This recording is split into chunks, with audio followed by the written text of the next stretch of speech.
오늘 우리가 읽었던 이 말씀은 한 인물에 대한 소개로 시작하고 있습니다. 그 사람의 이름은 나아만이었습니다. 그 이름은 즐거움, 유쾌함이란 뜻을 가지고 있었습니다. 하지만 실제로 그렇게 즐겁고 유쾌한 삶을 사는 그런 사람은 아니었던 것 같습니다. 오늘 우리가 읽었던 1절 말씀을 보시면 그는 베나닷이 아람을 통치하던 때에 아람의 군대 장관, 이 감독으로서 아람 왕 앞에서 크고 존귀한 자였습니다. 나름 사회적인 지위와 명성이 보장되어 있던 유능한 사람이었습니다.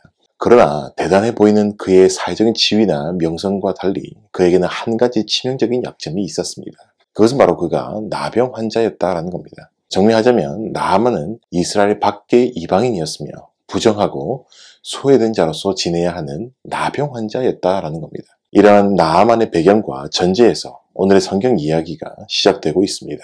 이러던 차에 나아만에게 복된 소식이 날아오게 됩니다. 그 소식은 전에 이스라엘 땅에서 포로로 사로잡아왔던 한 이스라엘의 소녀로부터 들어오게 됩니다. 이 소녀는 주인을 섬기다가 그 주인이 심각한 피부병에 걸려 있다는 것을 알게 되었습니다. 그런데 이 소녀는 비록 아람 사람에게서 포로로 잡혀왔지만은 또한 믿음을 가지고 있던 사람이었던 것 같습니다. 그 믿음은 이스라엘 땅에 하나님의 사람, 선지자 엘리사가 여전히 있다라는 것이었습니다. 그리고 그 선지자는 반드시 이런 병을 낫게 할 수 있는 사람이다라는 믿음이었습니다. 그래서 나아만의 아내에게 이 사실을 고하였던 겁니다. 나아만은 소녀의 말을 듣고 마음 가운데 이 작은 믿음이 생겨났던 것 같습니다. 그래서 그는 그의 주인이었던 아람 왕에게 고해서 이스라엘 땅으로 자신의 병을 고쳐줄 선지자를 만나러 떠나게 됩니다. 아람 왕은 나아만을 거저 보내지 않고 많은 선물과 더불어서 자신의 글을 이스라엘 왕에게 보내고 있습니다. 그러나 이스라엘 왕은 자신의 옷을 찢으면서 분개하고 있습니다. 왜요? 나아만의 나병을 고쳐달라는 내용을 아람 왕이 전쟁을 일으키려고 하는 것으로 해석하였기 때문입니다. 나아만 사건에서 이러한 이스라엘 왕의 반응과 모습이 보인 이유가 무엇일까요? 바로 이스라엘의 믿음 없음을 지적하고자 등장한 것입니다.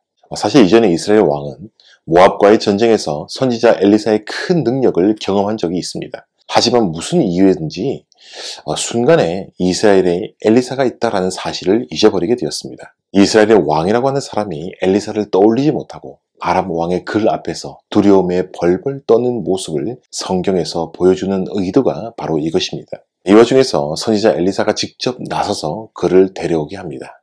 그래서 나아만의 병을 고치는 하나님의 능력을 그 가운데에 보이게 하였습니다. 그래서 8절에서 엘리사는 다음과 같이 이 말을 전하고 있습니다. 왕이 어찌하여 옷을 찢었나이까? 그 사람을 내게로 오게 하소서. 그가 이스라엘 중에 선지자가 있는 줄을 알리이다 하니라 라고 말씀합니다. 이제 본격적으로 하나님의 사람 엘리사는 나병 환자 나아만의 병에서 구원할 방법을 제시하고 있습니다. 이때 엘리사가 나아만에게 제시했던 구원의 방법은 두 가지 특징을 가지고 있습니다. 먼저는요, 엘리사가 제시한 구원의 방법은 겸손을 요구하는 방법이었습니다. 나아만은 자신의 말들과 병거들을 거느리고 자신의 위용을 과시하여 엘리사에게 찾아갔습니다. 그러나 나아만 입장에서 볼 때는요, 자신에 대한 엘리사의 반응은 홀대였습니다. 아무리 적대적국이지만요, 한 나라의 군대 장관이고 좀 대단한 사람인데 말입니다. 엘리사는 나아만을 직접 만나주지 않고 단지 사람을 보내서 병을 고치는 방법만 알려줄 뿐이었습니다. 보기에 따라서는 일방적으로 통보하는 느낌을 가지고 있습니다. 이런 모습을 설명한다면 사실 이렇습니다. 엘리사의 입장에서 보면요, 환자를 보지도 않고 낫게 할 정도로 하나님의 능력이 크심을 알리는 것이지만요, 반대로 나아만의 입장에서는요, 많은 겸손을 요구하는 방법이었습니다. 엘리사가 직접 알려주는 것도 아니라 사자가 대신 전하는 것을 듣고서 그것을 따라줘야 했기 때문입니다. 지금 나아만에게 온 첫 번째 시험은 겸손의 시험이었던 것입니다. 둘째로요, 엘리사가 제시했던 구원의 방식은 아주 단순한 것이었습니다. 10절 말씀해 보시면 이렇게 말씀하고 있는데요. 엘리사가 사자를 그에게 보내어 이르되 너는 가서 요단강에 몸을 7번 씻으라. 네 살이 회복되어 깨끗하리라 하는지라 라고 말씀합니다. 나아만의 나병을 고칠 수 있는 방법, 그가 제시했던 방법은요, 아주 단순한 것이었습니다. 그것은 요단강에 7번 몸을 담그라 라는 것입니다. 이에 나아만은 어떻게 반응하고 있습니까? 화를 냅니다. 11절 말씀 보시면 이렇게 말씀하고 있는데요. 나아만이 노하여 물러가며 이르되 내 생각에는 그가 내게로 나와 서서 그의 하나님 여호와의 이름을 부르고 그의 손을 그 부위 위에 흔들어 나병을 고칠까 하였도다 라고 말씀하죠. 나아만이 엘리사의 방법을 듣고 화가 난 이유가 무엇입니까? 왜냐하면 그 방법이 너무나도 단순하고 쉬웠기 때문입니다. 너무 화가 날 정도로 쉬웠기 때문입니다. 이것은 나만의 생각과는 너무 달랐습니다. 그토록 오랫동안 나만을 괴롭혔던 이 병을 고칠 수 있다라고 한다면 어떤 방법이든지 따르고 얼마만큼의 비용도 치를 각오가 되어 있었습니다. 그런데 정작 엘리사가 알려준 방법은 화가 날 정도로 쉽고 단순하였습니다. 그 방법이 너무 쉽고 단순해서 나아만은 오히려 쉽게 받아들일 수가 없었습니다. 엘리사의 구원의 방도는요, 나아만에게 겸손을 요구하였고 이제 그 쉽고 단순한 방법을 그저 믿고 순종하는 것을 나아만에게 요구하고 있었습니다. 나아만이 이토록 자신의 자존심을 구기고 겸손해져야 했고 또 너무 쉽고 단순해서 받아들이기 힘든 방법에 그저 순종해 보았더니 어떤 기적이 일어났습니까? 놀라운 기적이 일어났습니다. 중심 구절인 14절에서 나아만에게 일어난 기적을 다음과 같이 말씀하고 있는데요. 나아만이 이에 내려가서 하나님의 사람의 말대로 요단강에 7번 몸을 잠그니 그의 살이 어린 아이의 살같이 회복되어 깨끗하게 되었더라 라고 말씀하죠.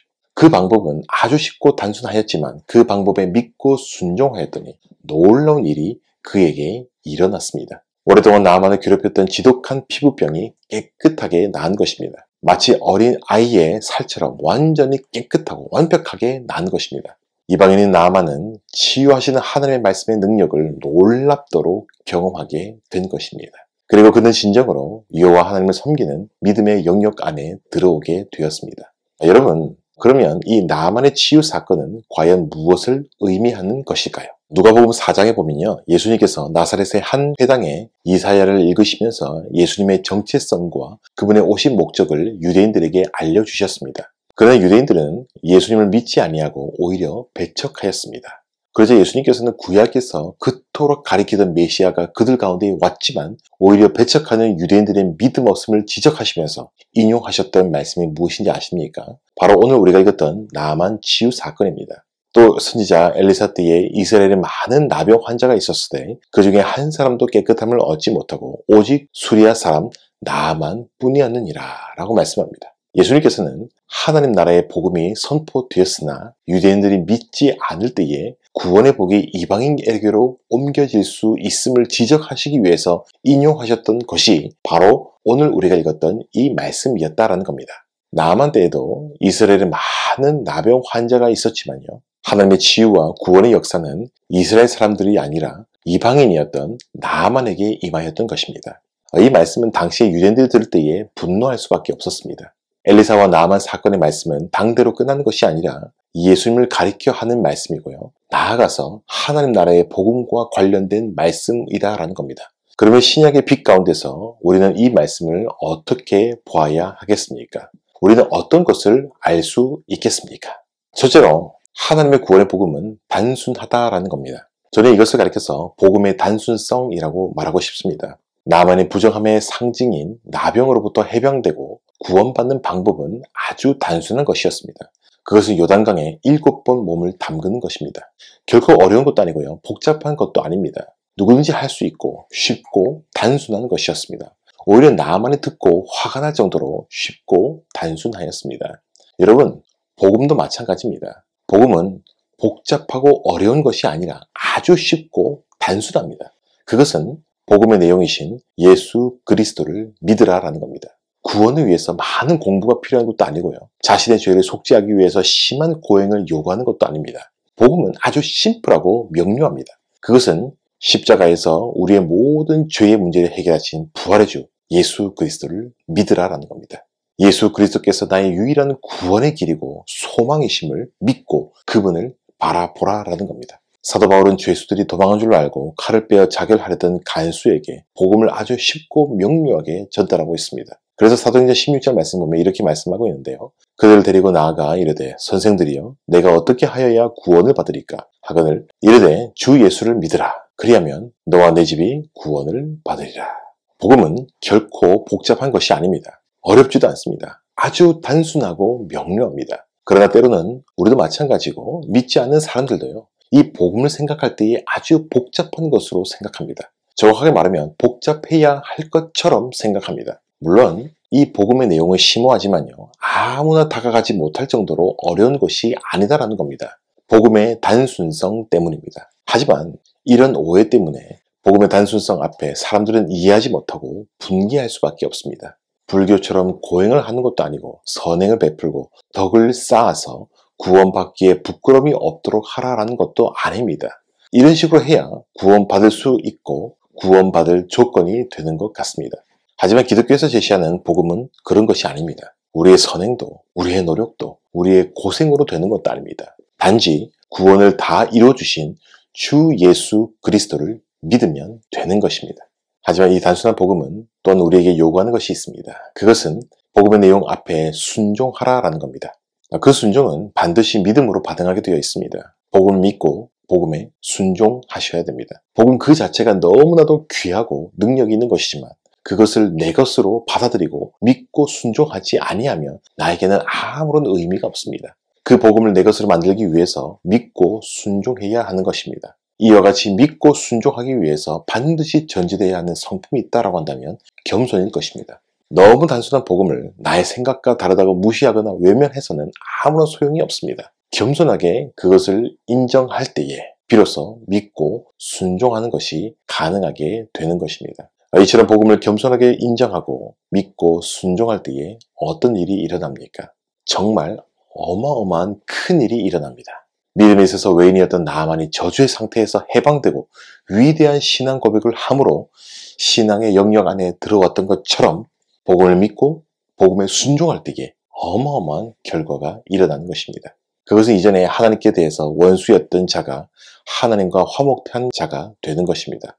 그래서 로마서 5장 10절에서 이렇게 말씀하고 있는데요. 곧 우리가 원수 되었을 때에 그의 아들의 죽으심으로 말미암아 하나님과 화목하게 되었은즉 화목하게 된 자로서는 더욱 그의 살아나심으로 말미암아 구원을 받을 것이라 라고 말씀합니다. 말씀에서 우리가 보았듯이요, 영원한 진노와 저주 가운데 놓여서 허물과 죄로 죽었던 자가 다시 새로운 생명으로 나오게 되는 놀라운 역사가 일어나게 된다라는 겁니다. 마귀의 자녀에서 하나님의 자녀로, 사탄 나라에서 그의 아들이 영광의 나라로 옮겨지는 위대한 일이 일어나는 것입니다. 이것이 단순한 복음이 가진 어마어마한 효과이자 능력인 것입니다. 그래서 로마서 1장에서 복음에 대해서 이렇게 말씀하고 있죠. 내가 복음을 부끄러워하지 아니하노니 이 복음은 모든 믿는 자에게 구원을 주시는 하나님의 능력이 됨이라. 그러면 우리는 어떻게 해야 할까요? 먼저 우리 가운데 아직도 복음의 능력을 경험하지 못한 사람이 있다면 복음의 능력을 경험해야 할 것입니다. 복음으로 다시금 담금질하라라는 겁니다. 복음의 내용을 묵상하고 복음 말씀 가운데에 보여주신 하나님의 은혜와 사랑을 맛보아 아셔야 한다라는 겁니다. 너는 여호와의 선하심을 맛보아 알지어다. 그에게 피한 자는 복이 있도다 라고 말씀하죠. 나의 생각이나 고집을 겸손하게 버리고 단순한 복음 앞에서 나 자신을 순종시켜야 합니다. 그 은혜를 그대로 받아들이는 은혜가 여러분 가운데 있기를 소망드립니다. 그리고 복음을 받은 사람은 구원을 주시는 하나님의 능력이 되는 이 복음의 가치를 인정하는 삶을 살아가야 합니다. 이에 대해서 오늘 우리가 읽었던 본문 뒤에 나오는 엘리사의 사환 게하시의 이야기는 우리에게 교훈이 될 것입니다. 엘리사는 나아만을 고친 대가를 받기를 거절하고 돌려보냈지만요, 그의 사환이었던 게하시는 나아만의 뒤를 쫓아갑니다. 쫓아가서 은 1달란트와 옷 2벌을 받아내었습니다. 게하시가 그렇게 행동함으로 엘리사를 통해서 베푸신 하나님의 능력과 은혜의 가치를 현저하게 훼손시켜버렸습니다. 왜냐하면 나아만에게 재물을 받아 챙김으로 하나님의 능력과 은혜를 사람의 재산으로 살 수 있는 것의 가치로 매우 하락시켜버렸기 때문입니다. 이토록 하나님의 은혜의 가치를 폄하했던 게하시에게 오늘 본문 말씀에서 엘리사의 나병이 전해짐으로 이스라엘 안에 있었던 자이나 외인이 되는 역사가 일어나게 되었습니다.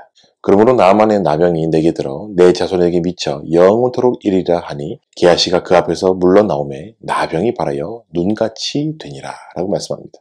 예수님의 말씀대로 먼저 된 자가 나중되고 나중된 자가 먼저 되는 일이 일어났습니다. 마찬가지로 사도행전에서 오늘 본문과 같은 장소인 사마리아 성에서 하나님의 성령의 능력을 돈 주고 사고자 하였던 시몬 역시 저주를 받았습니다. 베드로가 이르되 내가 하나님의 선물을 돈 주고 살 줄로 생각하였으니 내 은과 내가 함께 망할지어다. 사마리아 성에서 이런 교훈은 우리에게 주는 바가 있습니다. 그것은 어느 누구도 하나님의 은혜의 복음의 가치를 폄하하거나 훼손해서는 안 된다라는 겁니다. 무한한 복음과 구원의 가치를 인간의 돈으로 살 수 있는 정도로의 유한한 것으로 바꾸는 것은 무한한 하나님의 영광을 기어다니는 짐승의 형상으로 바꾸어 저주와 징계를 받은 이스라엘 백성들과 마찬가지로 범죄하는 것입니다.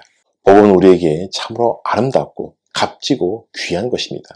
너무나도 귀한 것이기에 값없이 누구나 들을 수 있고요. 누구에게나 전해야 되는 것이 바로 복음입니다. 하지만 이 단순한 복음을 인간의 전통이나 방법으로 복잡하게 만들거나 전적인 하나님의 은혜에 인간적인 공로나 행위를 조금이라도 넣어서 이 무한한 가치를 훼손하거나 폄하한다면 그 어느 누구라도 하나님께 저주를 피할 수 없을 것입니다. 바라기는 오늘 말씀을 통하여서 우리는 복음의 가치를 다시 한번 인정하시고 소중히 여기셨으면 좋겠습니다. 하나님의 은혜와 사랑에 감사하시기를 바랍니다. 그리고 나의 능력이 아니라 오로지 하나님의 전적인 능력과 은혜로 되는 것을 기억하시면서 우리의 신앙생활 가운데 혹여나 우리의 공로나 나의 의의를 내세운 것이 있다라고 한다면 과감하게 버려야 할 것입니다. 그리고 나서 잃어버렸던 구원의 능력, 구원의 감격을 회복해야 할 것입니다. 우리 모두는 이러한 복음의 가치를 인정하고 붙들기를 바라며 나아가서 이 복음의 살아 생동하는 역사가 넘치는 귀한 공동체를 이어가는 축복이 우리 가운데 있을 수 있기를 주님의 이름으로 간절히 소망드립니다. 감사합니다.